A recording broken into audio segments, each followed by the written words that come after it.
Thank you. It's an honor to be here, and it's really grateful to see two unicorns from Indonesia presenting. It was really a really good presentation by Andrew and also Fajrin. So what I'm going to bring information into this event is that, first of all, before that, you remember that this presentation from Andrew, Gojek started in 2010. And I remember the founder of Gojek, Nadim, he came to IdeaSource in 2013. It was still a call center business model, and he was raising 100,000 at the time. And there were two reasons that why IdeaSource reject that investment. First, because it was still a call center. And then the second one, Nadim decided not to be a full-timer in Gojek. So those two reasons actually cost us, if we were investing in Gojek at a time, that will worth 100 million today. Yeah. So knowing the mistake that we made, there's actually a lot of opportunities in Indonesia that you can still find. And that happens to IdeaSource. It doesn't mean that we are left behind, no. There are 2 or 3 centers that we are investing already right now. And potentially in the next 3 to 4 years, they will become unicorns. So that's the reason that why is Indonesia very interesting today. So myself, although I'm running a venture capital, so this is my day-to-day activity as a venture capital, but we are helping a lot in the foundation also, Nexticon. In fact, all the unicorns are founders of Next Indonesia Unicorn. Yeah, so Nexticon started in 2015, the discussion happened, and it was led by our Ministry of Communication and Information, Pak Rudi Antara, Mr. Rudi Antara. And the reason behind was that many of these startups, they needed helps, meaning that none of the investors or foreign investors looked into Indonesia at the time, and there were lack of introduction to these potential unicorns. So Mr. Rudi Antara himself initiated an initiative, brought them to Silicon Valley, introduced them to many big firms, venture capitals, including Sequoia. So if you see that Sequoia was one of the investors. And that's when Next Indonesia Unicorn Foundation started. So the first 2 summits in 2018 were actually funded by the Ministry of Communication and Information. Only this year that we formed the foundation. The reason behind, we know that every 5 years, ministers and the member of cabinets have to be changed. Right?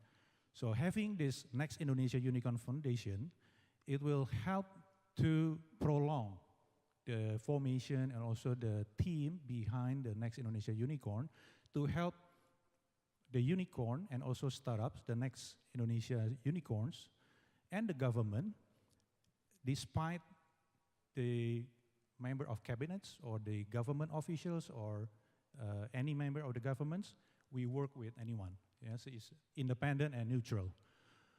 And I'm also part of the AMVESINDO, the VC associations, and also the Chamber of Commerce in the funding committee.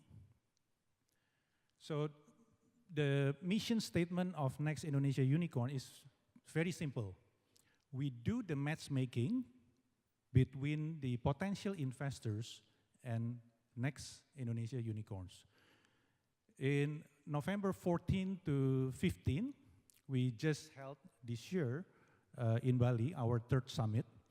we actually managed to have 1,300 meetings between investors and startups. So there were 103 startups, all curated, and we were helped by Ernst & Young to do the curation, the final curations. Yeah? And we had around 126 investors. So imagine 103 startups, 126 investors, 1,300 meetings. And we'll do it annually. Yeah? So why Indonesia and why now? It's very simple. If you see almost all the unicorns in Indonesia, they become unicorns because of solving problems. You can find many problems in Indonesia. And the good thing is that it's very good statement from Andrew. They have missions. Yeah, the missions is very easy for anyone to justify, to participate. Yeah, meaning partners, consumers need it, and all the stakeholders actually willing to help because they have a very noble missions. So imagine with these statistics, we are the largest contributor to ASEAN GDP, and we have a population of 265 million, 112 million internet users, 184 million mobile phone users. And banking penetration this is the old numbers, now it's closing into 50%, but still plenty of room to grow, yeah, for the bankable or banking penetrations. And we have a young population, so we have a demography bonus, actually. And why now? Because all these problems need to be solved quickly. The growth will happen until probably 2025, but after that, if we are not doing, the foundation good enough, will be left behind. So 66.5% belongs to the 15 to 64 years productive age. And we are very social. 120 million Facebook users, 23 million plus Twitter users, and almost 45% people use smartphone at this moment. As far as the demographic bonus, until 2030, we are still, very low. So it means that we'll have huge potentials to, to reach the peak, yeah. And consumer spending, because we are having our own huge market, so any startup that solve problems locally in Indonesia, definitely they have huge potentials to grow to certain size that imagine right now we have 4 unicorns, actually non-official we have 5. It's because of the market. The market is huge. And it can only happen because these startups, they solve problems or local problems, and happens to be that the interventions from the government is not that much on the regulation side, meaning that they're open for them to innovate. Yes, we have Gojek, Tokopedia, Bukalapak, Gojek and Bukalapak presenting in this event today, and Tokopedia, also the e-marketplace, and we have Traveloka.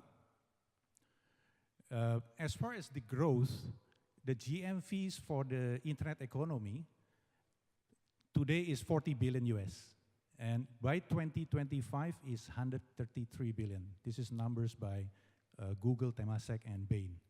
They just made this year. So these numbers shows the growth potentials, 32% year on year for Indonesia. Eh? So again, back to the unicorns. They all have missions, yeah? And we can see that the impact of Tokopedia, For example, on the scalable reach impact, 90 million active users, yeah, per month, and 5 million merchants. Yeah, and 94% are actually ultra micro scale merchants. So these numbers are actually 2 times the population of Sumatra. And impact on the number of producers. 86.5% Tokopedia sellers are new merchants. And previously worked as employee, 46.3%. And their producer, meaning they produce their own merchandises, 38.6%. 77% use raw material locally. And Aceh is the west part of Indonesia. Papua is the east part of Indonesia. So impact on number of jobs creations is, this is in, yeah, it's 1 billion jobs, yeah, in 2019, 1.1 billion. And impact on price accessibility. You know that Indonesia consisted of 17,000 islands. So it's very difficult for them logistically to have the same access as though they're in Java Island or the main capital islands. Yeah? So by having these e-commerce marketplaces like Bukalapak and Tokopedia, we are actually helping those that live in remote islands to have similar access like as though they are in big cities. And we are the catalyst for growth actually. Yeah? So we contribute these 5 provinces with the highest raw material cost reduction, and then productive consumers reside mostly outside the main Java Island. At national scale, 3 out of 10 consumers of Tokopedia purchase for the purpose of the production process. Entrepreneurship and freedom to innovate. So this helps a lot, like the panel just now. Entrepreneurship is very important, and actually having this certainty on income, having the income, and boost their own, entrepreneurship innovation via this platform. Yeah? Impact on local economy enhancement. So it's not just on the main cities. Right now we are expanding also the growth in other islands. Gojek, I think I'll skip this because Andrew has presented a lot on this. Some of the numbers are very similar, 3.85 billion contribution to the Indonesian economy. Yeah. So what are the growth opportunities and beyond? This is also the agenda that we'll bring in on the next annual summit next year. So the funding in Indonesia, if you see in 2018 was 3.8 billion, and in the first half of 2019 is 1.8 billion. Number of deals is declining, but numbers of, or the amount is similar. Yeah, 157 in the first half of 2018 and 124 in the first half of 2019. E-commerce drive the growth. Right now 21 billion, and in 2025 is 82 billion. And if you see that beyond metros, meaning beyond the big cities in Indonesia, the growth are bigger, 4 times, in terms of user acquisitions, access to product and services, and inclusions. So you see this graph right now. If you see online travel is plateauing, yeah, this is the startup, the unicorn of Traveloka. As far as the penetration and the market is already, the growth is declining right now. Online media too. E-commerce is still growing very fast. Ride-hailing is close to the inflection point. And payments, remittance, lending, all are in fintech. They're very potentials to become the next unicorns. Education, healthcare is still very early right now. So plenty of opportunity, issues, problems to be solved, and for this startup to become the next unicorn. So summary, role of Nexicon is very easy.